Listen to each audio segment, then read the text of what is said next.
So this first thing I'm going to do on this session is I'm going to look at the process I always use for editing any picture, be it a person, a dog, an aeroplane, the sky.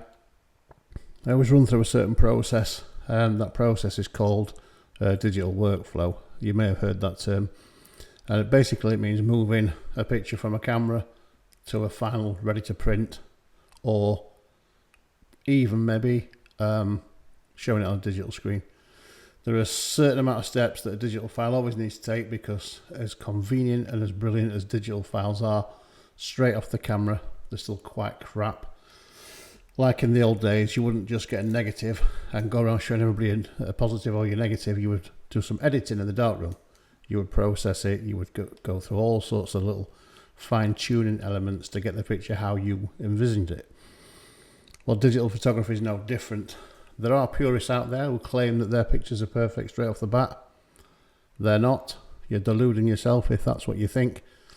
So I'm going to run through some processes and show some processes today which I use, which kind of ensure that I always do the same thing.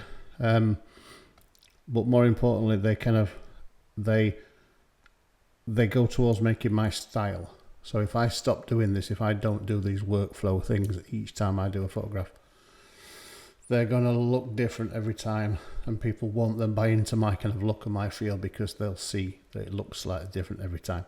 So let's give it a go. I'm going to record my screen as well as my face and my voice, and then I'll edit it all together, and hopefully we'll get some kind of exciting thing going at the end of it.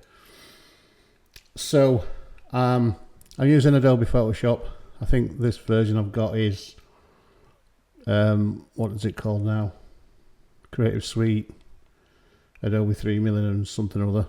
I don't really care. They all do the same thing. You can do everything I'm going to do today on, I think probably CS3, maybe even CS2. The stuff I use hasn't changed that much. Everything we're going to do today is going to be manually done. No automation. We're not going to press a little button and let some man-made AI bot do anything for us. We're going to just slowly and methodically work through what we should always do to get our final picture. So I'm going to use this picture of the fabulous Melina as an illustration for this session, because it's quite a recent shot from earlier in the year, and it's a great picture, and it kind of helps me hit all the bases, I think, looking at it as a raw file. And you'll see it, as I get into it. So you can see on the screen there's a nice raw file. I shot this quite wide. I tend to do this. I like a little wide shot so I can get in later. I like to see what's happening around. To be fair, this might have been one of the early test shots, but I kind of like how Melina's face is and the shape of her body. You can see her muscle tone on her stomach and around her ribs and her arms, so I kind of quite like that. So on what we might call a proper shot, I probably would have zoomed in a little more, but for this purpose, for illustration purpose, it's great. So, but I'm not really worried about that at this point. What I'm looking at is this little thing up in the right hand side here called a histogram. And what you need to do as a photographer is get used to that being your friend. That is the be all and end all of everything. If you don't understand what the histogram's telling you, you literally might as well pack up and go home, because it's everything a photographer should look at for guidance. And I say that because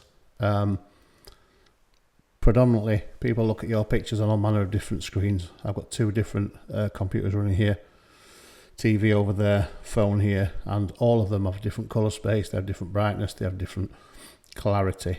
So if you're using any one of those devices to tell you how good your picture is in a colorscape or an exposure term, you're going to be way off. It's going to look completely different on everybody's screen, and that tends to be why you see so many pictures that are overexposed or badly coloured from device to device. So we're going to avoid that by falling in love with the histogram. Now there's a histogram on the back of your camera. You can see that if you hit the info button, you'll get an histogram pop up. And really all it is, it's a kind of graphical illustration of where the data sits in your picture. And sometimes when you look at it, it doesn't really make much sense until you learn how to read them. And what you need to do is learn how to read what's shadow, what's mid-tone and what's highlight. And then also you want to look at what is colour. And when I say colour, I mean colour that should be in your picture, not colour that shouldn't be in your picture. Now, this picture was taken on a Canon R6, and colour balance was set to daylight because the lights I use, the bonus lights I use, are also set to daylight.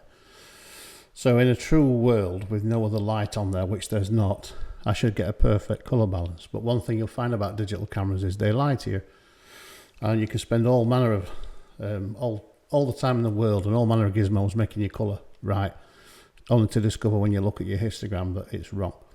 And by wrong, what I mean is when you're looking at the histogram, anything that appears on the right hand side, so those peaks, that red, that green, they're what we call erroneous colours. They shouldn't be there. And you can see it slightly on this picture. If I zoom in, you can see a little bit of off colour. A grey background should be grey, not bluey, purpley, greeny. It should be pure grey. And a lot of the time they're not, because digital cameras lie to you. Even the most expensive flash units lie to you. They don't always flash the same colour. So the first thing I do at the raw stage is I'm looking for colour here now. Missed colour, colour that shouldn't be there, always shows itself to the right hand side of the data. So if we're looking at this graph on the top right corner here, that little peak in the middle is where most of the data is. So anything off to the left there, where my mouse is scrolling around, anything to the left is shadow detail. Anything in the middle here is what we call midtone, and anything off to the right is what we call highlights. So if I'd have really overexposed this picture, if I just grab the exposure slider, this is the only time we'll use a slider by the way, and drag it right across, you can see the exposure's gone up and the data's moved across to the right. But if I bring it back to where it was, you can see that it's kind of quite shadow heavy, and that's because I shoot slightly underexposed, because that's the way I like my pictures to be.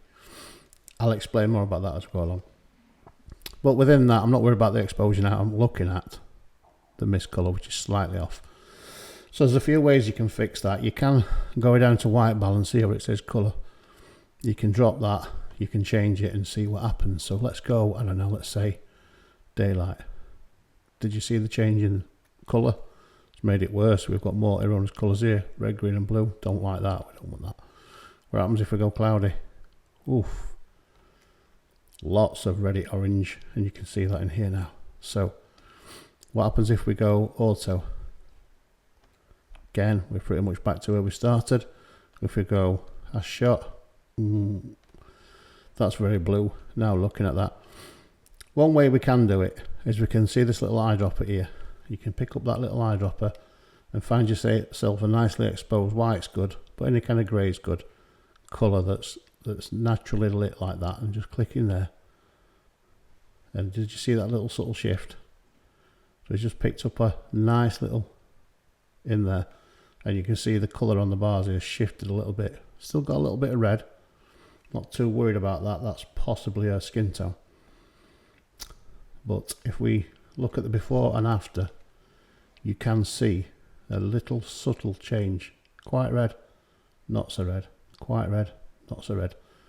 Just by picking the colour where I wanted to. So now we're looking at micro adjusting our exposure. If we look at the exposure now, it's not too bad actually. If we look at it, we've got no massive highlights, no massive shadows that they clip into much. Telling me we're clipping a little bit here in the dark areas, but I'm not too worried about that. It's actually quite a nice exposure.